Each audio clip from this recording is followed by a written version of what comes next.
This is truly the promised one. It has taken me some time for me to understand that this man, this fulfillment promise is actually God. He's among us. Recently, thousands of men and women and families were sitting on the hillside listening to him teach. Jesus asked me where we could buy bread to feed them all. At once, I thought only of the actual physical cost of such a venture. Why our treasures does not hold such funds? I gave no thought to the people's discomfort or to the possibility of a very miracle, but Jesus took 5 tiny pieces of bread and 2 tiny fish, prayed over them, and broke them into pieces. He fed thousands, and we collected 12 baskets full of leftovers. God, He's among us. Who would deny the promised one? This divine presence in our midst, and to whom would this person deliver Jesus to? The vain and arrogant priest. Who would refuse the belief God, his promise, or to his passion, his power, his passions? Could I forget? Is it I?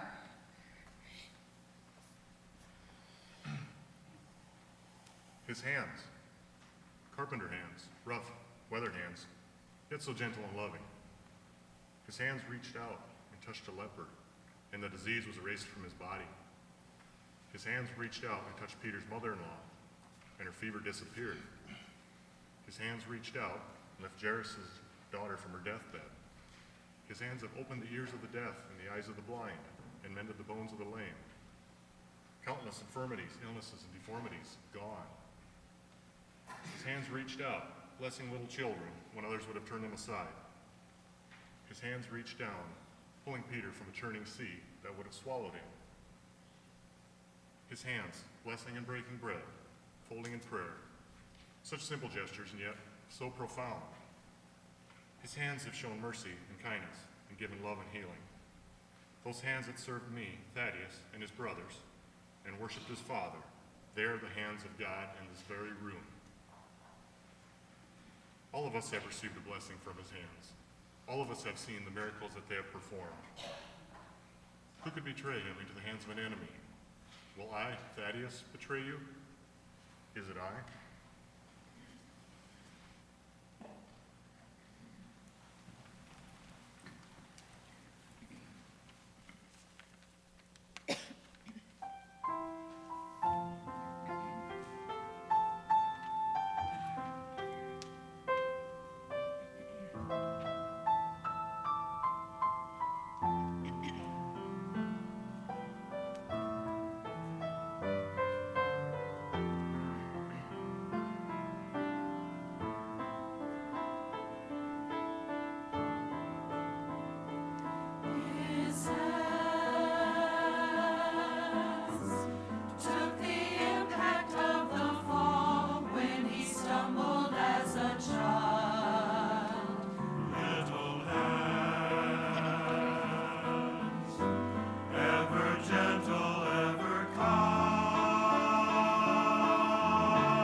John, the beloved disciple, loved by Jesus, loved by the one who was in the beginning, was with God, loved by the one who is greater than all of us, and yet he washes our feet, setting an example of servitude and humility. You might think that because Jesus calls me his beloved, that I have reason to be proud. But oh, how I've learned that the opposite is true. I once thought that I might hold a place of power and prestige in his kingdom. But he has shown me over and over that the war he wages is a spiritual battle. He reaches out to the needy, the paupers, does not seek out the rich and powerful.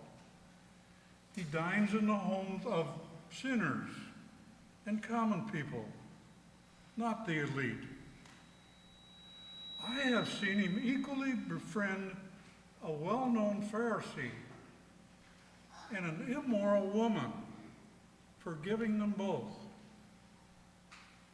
God sent his Son because he loved the world, the lowly, even me, so much that he does not want any one of us to perish, but to have everlasting life.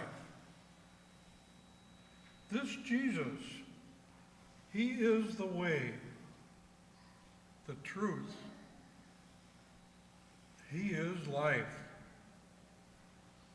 Even though we're his closest friends and followers, I don't think we truly understand the depth of his love. I believe that he would give his life for mine. How could I not do the same? Will my pride cause me to stumble?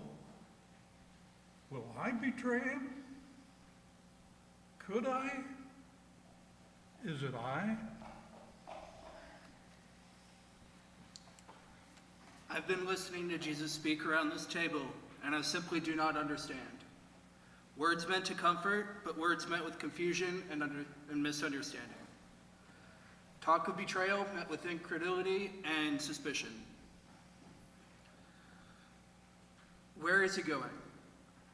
There's so much to be done right here and right now. Sometimes I marvel that I, Thomas, have looked upon my Lord and Savior with my own eyes. I've touched my Master with my own hands. I've watched him perform wonders and change lives. I don't want him to go away, not now and not ever. And how can we follow him if we don't know where he's going? Is there something that I, Thomas, have done or will do that will contribute to this betrayal? Has he seen my lack of faith, my hidden doubts, and my fear? Is it I? My name is Judas Iscariot, the treasurer for this group. I have followed Jesus, but I'm growing tired of his reluctance to take a stand against our oppressors. I believe he is who he says he is, but why would God send a Messiah for this? To wash feet and to serve bread? I have no need of a spiritual king. We need a political king, someone to rise up and overthrow these Roman tyrants. Thousands of people follow him over mountainsides and across rivers. Surely in no time he could put together an army. A betrayer among us, indeed. All these men look at one another suspiciously around this table, wondering, guessing, accusing. They look inwardly and ponder their own motivations. But why do they sit here like sheep waiting for a shepherd? Someone must do something. Well, I have. Tonight, the elders and chief priests will help me help him usher in the promised kingdom. History will thank me for this. Oh yes, someone has betrayed him. Perhaps all of us will before the night is through. Master, is it I?